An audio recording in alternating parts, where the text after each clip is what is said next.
Hi again guys, it's me, Kwite the telemarketer, and today we're going to be doing something different, because I want to take some time to gauge my audience's interest in a potential 90s throwback Kwite intro. We'll use copyrighted music that the video that it's in will get claimed instantly. Please let me know your feelings on this in the comments below, and regardless of whether or not you're in favor of the idea, we probably won't do it. So I don't think it's a massive secret that Logan Paul is a big doo-doo head. I don't think I've been too shy about my distaste for the guy and a lot of his actions, and much of the world hasn't been too silent about that either, so I'll save some formalities just this one time. Over the last couple days, a few things have happened in Logan Paul related news, a few involving interviews, and a few involving KSI. In interview news, Logan Paul had an interview with BBC Radio 1 that ended up going unaired because when it got announced, it was met with shit tons of backlash from a variety of Twitter users saying things like, really disappointed with @BBCR1 for providing hashtag Logan Paul a platform on tonight's show with @CharlieSloth. If a member of the public had said half the things he had, they wouldn't have ever been given a microphone again. And also, have you seen my son? I miss him so much. If you have any news of the whereabouts of my child, please contact me at 6969696969. Oh, wait,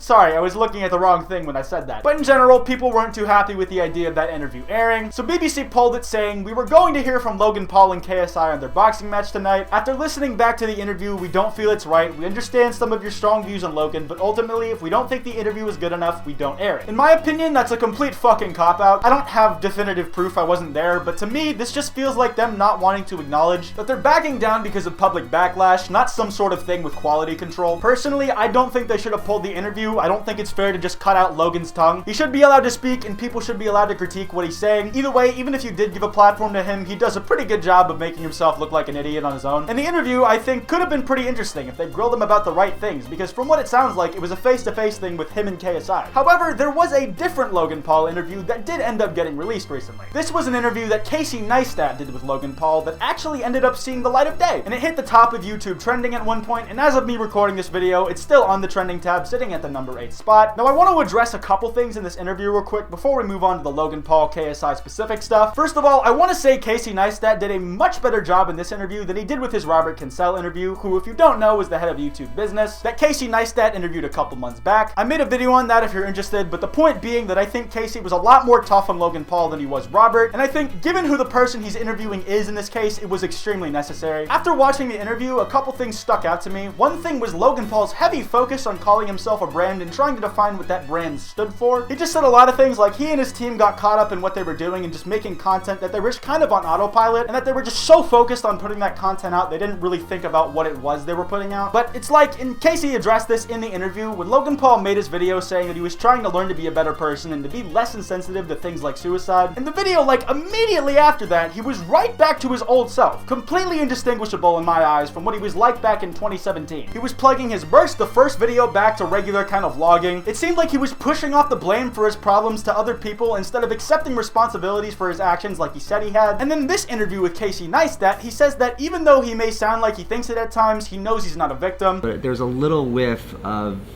it sounding like you see yourself in some capacity as a victim.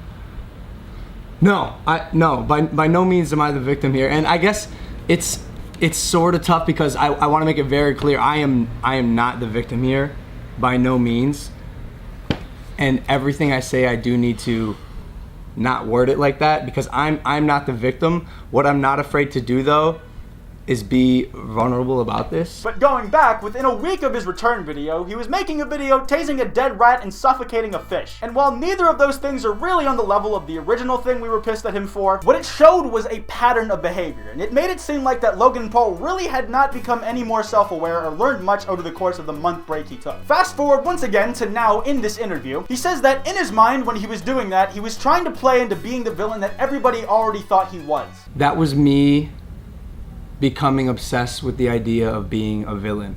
When the whole world hates you, I made the conscious decision, I'm gonna be the guy they think I am. And I essentially became the architect of my own destruction because I wanted to be who they thought. I thought I might as well adopt this adopt this, screw it. Which after everything it seemed like he had been trying to do earlier in his videos prior, like with the anti-suicide PSA stuff, even if that is the truth, it's really fucking stupid. It reminds me once again of the conundrum of I can't decide which tactic to do. Oh, I know, let's try both. From back in the RiceGum Content Cop era, except the two strategies Logan Paul was trying here were at even more opposite ends in my opinion, and they had much bigger stakes depending on which he chose. Those options being to try and play into that villain role that had been kind of carved out for him, or to try and use this to learn and become a better person kind of meme. He did one after the other and it just did not flow well. At this point, it seems like he's trying to play into that become a better person image, because in this interview with KSI Neistat, he hits a lot on trying to make his redemption story a reality, and the one bit that kind of caught my ear was that when KSI was trash talking him and about his girlfriend at the London press conference, he said he left because KSI was the exact kind of person he wasn't trying to be anymore. It's the new Logan Paul. I have no interest in bantering back and forth with someone who is the exact person that I am trying not to become and stray away from by degrading women, by going after my family in a manner that is intended to harm. Now, almost as a follow-up to this comment in the interview, almost as if to build upon it, Logan Paul uploaded a video called Dear KSI, Here's Why I Walked Off Stage, the day after the interview went up. Side note, Logan did use some of my friend Henry's or Blue's Danks footage in the video since he was at the press conference himself. He's the funny guy who looks like Hugh Klein in my face reveal video. He did a lot of the camera work on that bitch too, so if you want to check him out, link to the description to his channel if I remember to put it there. Part of the vlog is Logan Paul's trip to London for the press conference and the footage he got while he was there kind of thing. But one of the things I want to focus on is when he talks about the trash talking that KSI sent his way at the last press conference, he reiterates some of the things that he said in the KSI Neistat interview near verbatim. It's all fugazi, it's fugazi. It's all fugazi. It's all fugazi. None of it matters. I have no interest in bantering back and forth with someone who is the exact person that I am trying not to become and stray away from. And I'm seeing this now. This is why I'm like kind of falling back from the talking. KSI, you are the exact person that I am working hard not to become. What went wrong in my life that I thought that was a good idea? Because at the end of the day, I'm the one who has to look in the mirror and say, that was my decision. I am the one who at the end of every single day has to look in the mirror and ask myself, what the went wrong in my life where I thought that was a good idea. Which is ironic because earlier in the video, he was talking shit about KSI for reusing content. KSI comes out wearing the blonde wig. I thought that joke was used in the last press conference, but apparently we're recycling content. Okay. So he gets right into it and he makes a joke about my scene being cut from Baywatch. Pretty good joke. I'm not gonna lie. He got me good there. But I thought you tweeted about this already like multiple times. I guess I just was confused. I didn't know we're still recycling content, but okay. It doesn't really matter that much to me, but Logan seems to be a big stickler about it in this video in particular, so he's kind of a hypocrite for it. And that in itself is also ironic because he talks shit about True Geordie in this video because he says he was an unfair moderator who didn't do his job at the London press conference and would criticize other moderators for not doing their job, and then Logan called True Geordie a hypocrite for it. He moderated the last press conference KSI had with Joe Weller, and he knew what he was doing then. He was able to keep it going. He's even said it himself, reacting to the LA press conference. Shannon's lost it here. Like, no one can get a f***ing word in. Like, as the media, you have to tell people when it's their turn to talk. This is just, it's gone. Please, please, take your own advice. You hypocritical douchosaurus rex. But that's besides the main point. Let's talk about the part where he just straight up manipulates information and shit. So he gets on KSI's case for bringing his girlfriend into the trash talking at the preference, and he says he sent a message to his team that he says he know KSI saw. Keeping this offline as to not cause a huge whirlwind that destroys everything we've been building the past 4 months. KSI's comments in his video today regarding Chloe and her sexual relationship with Logan resemble an 18-year-old KSI who sexually harassed a woman at a gaming convention and lost his Microsoft deal. A situation that we've decided to stray away from and contractually agreed not to mention.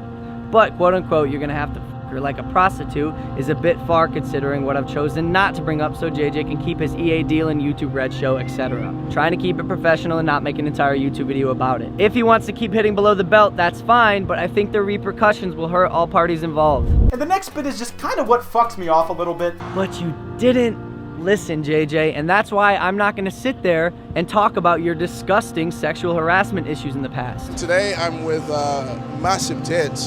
Where have your tits gone? Where have they gone? Yeah. What do you mean? Because I can't see them. How's that? Not big enough.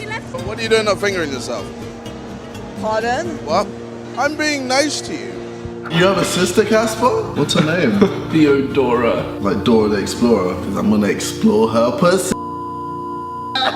Jesus. I'm just gonna be like, you know what? I need that black d all up inside my all up inside my sugar walls. I want him to blow his load all up in my. Why do you look so upset, bro? Because you keep talking about penetrating my sister. I think that us girls need to kind of stand up for ourselves. This just really fucking pissed me off. Just to be clear, I'm not the first person that I know of to bring this to light. I personally first saw this from a YouTuber on Twitter at CallmeStrom. With the video that Logan says is of Casper Lee's sister, he very deliberately shows the title of the video, Sexual Assault My Experience. What he doesn't show you is the upload date on that video. The video that he features as being of Casper Lee's sister talking about KSI's comments was uploaded on November 8, 2014. He also doesn't show you the upload date for the video that KSI made those comments about Casper's sister in. The video that KSI made those comments in was uploaded on May 31st, 2015. The video where Casper's sister is talking about her sexual assault experience is of a completely separate instance, one that happened before KSI made those comments. Also, the fact that you have the gall to first co-op a woman's actual sexual assault experience that she shared in an effort to help others who may have gone through the same thing, and weaponize it to fit your agenda, and then after that moral grandstand about objectifying women speaks a lot to how manufactured everything you do is, Logan. Same with you repeating nearly the same lines in this Why You Left the Stage video and in the Casey Neistat interview that were likely written for you. And she does not even mention KSI once in that video. That wasn't who she was talking about in that video. And while when KSI did make those comments about Casper's sister, there was backlash and Casper's sister expressed that she wasn't exactly fond of those comments. But the way Logan Paul tries to misrepresent reality and presents his information to make KSI look as bad as possible is nothing short of bullshit. This isn't to say that some of the stuff that KSI did back in the day wasn't disgusting and shameful, or an effort to defend some of the things he said and did back then. In fact, he seems pretty ashamed of some of those actions that he took back in those days, if videos that he made talking about them after the fact are to be believed. Now, Logan Paul takes some time to address his history in objectifying women, more specifically with his No Handlebars music video, which was controversial for a number of reasons. But at the end of the day, Logan Paul could have made KSI look bad with a ton of other stuff, even in regards to this specific topic. But instead, he chooses to blatantly mislead and manipulate information that just completely skews reality. It's just scummy, isn't it? Anyways, I'm gonna wrap this video up here. If you guys enjoyed, be sure to drop a like, and if you're new, subscribe. If you guys have anything to add to this, think I missed anything or that I got anything wrong, be sure to leave that in the comments below. I have a podcast with Wild Spartans and FBS Diesel called Loudmouse. We upload 2 new episodes every week, and we're up on iTunes, SoundCloud, and YouTube. You can follow me on Twitter at Kwite and on Instagram at Kwite.png. Links to both of those in the description. And lastly, I also have a Discord server. Link to that in the description as well if you're interested. Anyways, this has been Kwite, and I will see you guys next time.